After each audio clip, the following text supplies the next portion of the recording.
Instead of the pause button, to me it seems more likely that someone will somehow push the fast forward button, as in some way it seems they already have. Things are revving up, things are heating up, and to me it's just a matter of time before something has to happen. This is why I believe, and I say seemingly every week, that the rapture of the church is imminent and can happen at any time. And by the way, is that not our blessed hope? Is that not what keeps us going? Is knowing that soon and very soon that trumpet's going to sound and we're out of here. We will not see this. We will not see this. This sudden destruction that comes upon them, not us. While they, not us, are saying peace and security, and it comes upon them as a woman travailing in labor. But it's not that way for us. It won't be as a thief in the night for us. Why? Because we're watching. We're like the men of Issachar. We understand the times that we're living in, and we know what to do. And we're ready. We won't be caught unaware. We won't be caught by surprise.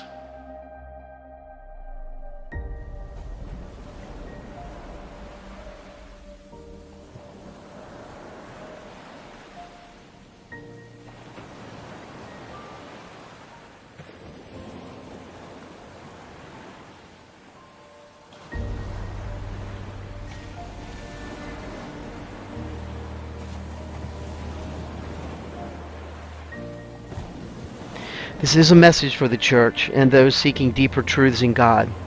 Your comments are welcome, but please don't be rude. We're all seeking the truth. Look, I'm just a guy who loves God and needs to share what I've seen. 2017 is prophetically overwhelming in all that God has for us to see. If only we have faith. And look, we're so close to the return of our Lord Jesus Christ, and we need to keep our lamps full and be waiting. So let's get into it. Question: does God tell us rapture date? Did the sign matching the Revelation 12 great sign of the woman giving birth happen September 23rd, 2017? Did it mark the timing for a possible rapture date?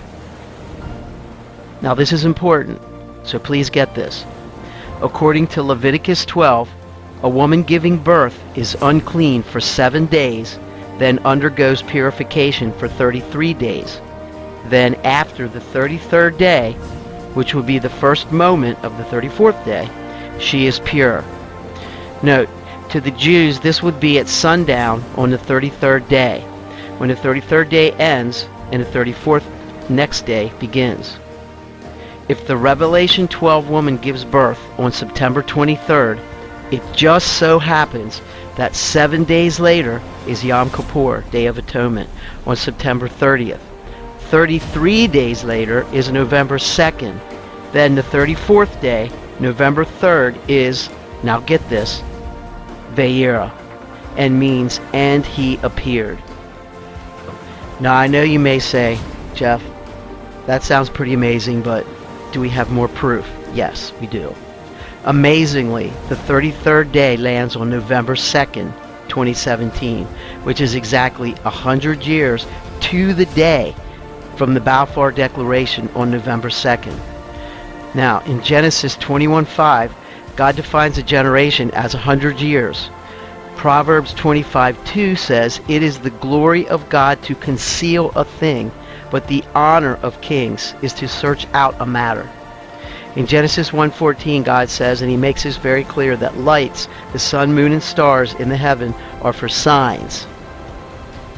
Now, this is what I've put together. Is the Revelation 12 sign on September 23rd a concealed thing? Proverbs 25:2 tells us it is the glory of God to conceal a thing, but the honor of kings to search out a matter. I'm going to read it again.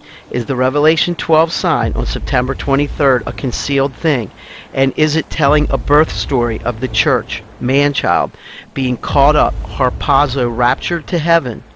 Is the concealed thing a secret key date that unlocks a deeper meaning in Leviticus 12 and tells us to count 7 days, then another 33 days, then look at the next day?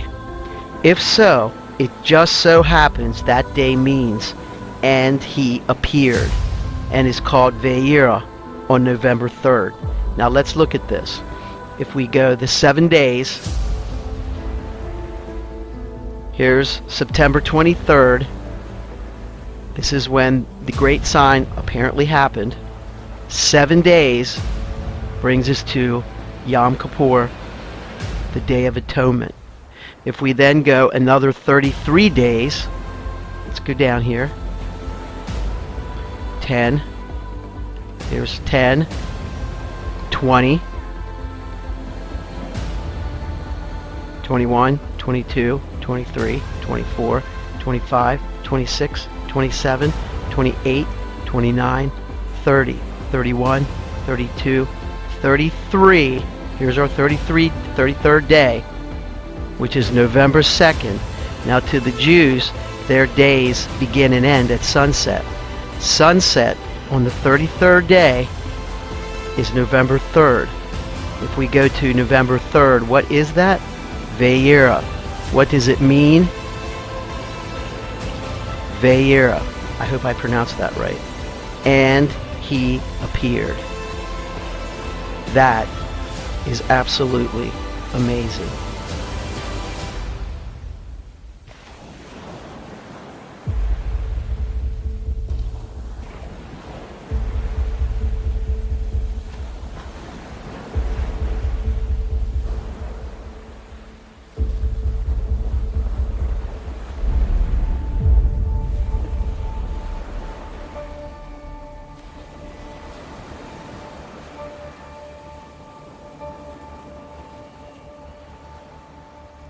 Hey guys, this is Jordan.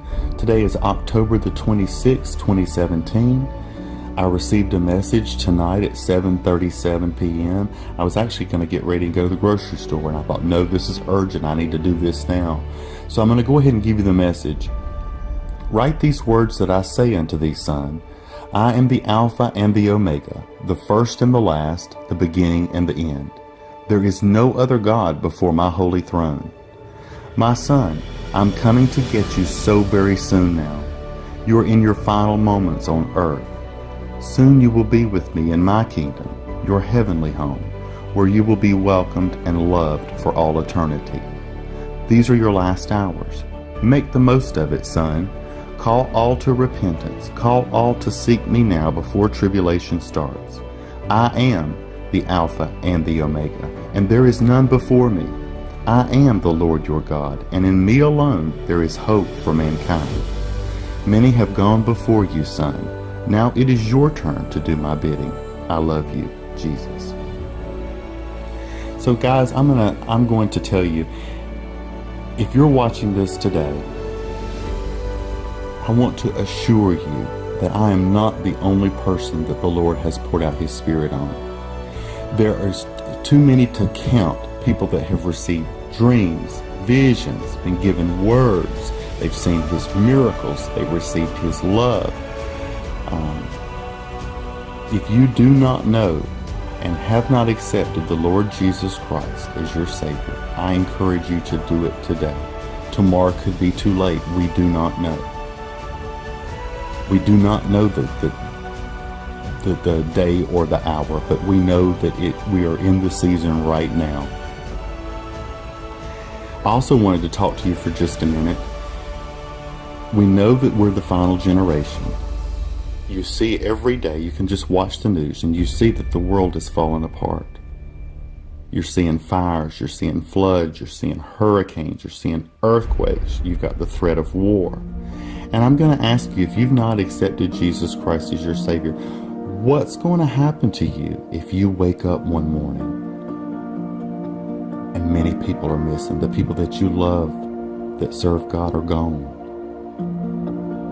The world is immediately going to be thrown into chaos. The Bible says that the Great Tribulation is a time as never been on the face of the earth. Never been.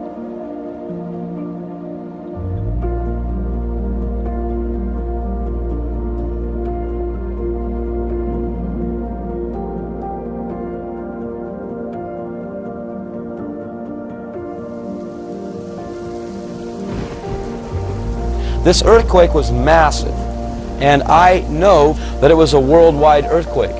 The earthquake hit, and there was multiple millions of lives lost. Millions, I mean literally millions of lives. I've never heard of an earthquake where millions of people have been killed, ever. The world was completely stunned. The devastation of property and loss was beyond comprehension. It could not be measured. Some regions were so destroyed that they never bothered to send rescue teams in. That's how devastated they were.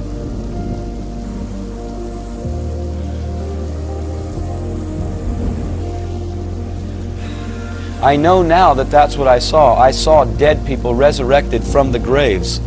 The condition that they came out was very unusual, and I literally saw dirt flying. And I saw this all over the globe. It wasn't just in one area. It wasn't just in, say, the United States. It was all over. These people came out in the middle of the day glimmering. Their outfits and their person was brighter than the sun. I wish I could explain that to you, other than I could see the brightness of these people coming out.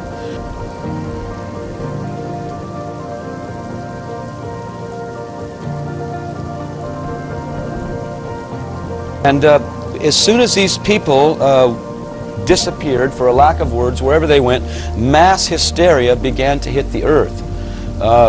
People had the appearance of absolute despair, hysteria. There was pandemonium everywhere. There was mass chaos, lawlessness, and fear was working everywhere. I was able again to see in many quadrants of the earth, and there wasn't any one nation that was under this. All of the globe was experiencing this. One of the things that was happening during this hysteria was many peoples were asking, where did these people go? What happened? And all saw this event, or they experienced it afterwards. What I saw in people was that literally nearly everyone I experienced had a great look of despair and hopelessness upon their face. Everywhere I went, there was hopelessness. Nobody seemed to be happy about living. What it appeared to me with this despair, it was that like every person on earth had just left their mother's funeral. Everyone. Can you imagine that for just a minute? Everybody on planet Earth had to bury their mom that day and was leaving that funeral or memorial service with the weight of that. That's how people appeared. They were very grieving, very despondent.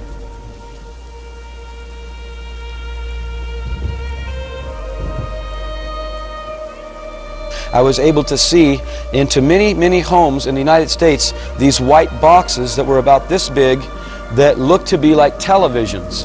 And when I saw these, they were in nearly every single home in the U.S.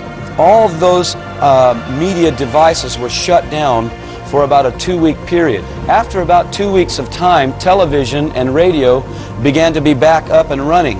However, it was completely different than what was previously being broadcast. The broadcasts were being bombarded nearly everywhere, and they were depicting a soon-to-come new government and leadership.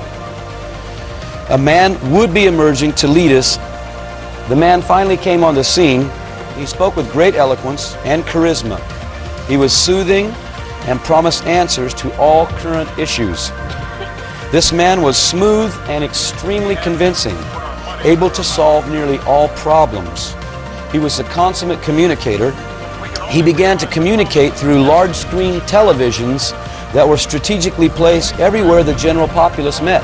Think back for me for just a few moments. 1980, 1981. Large screens televisions? No.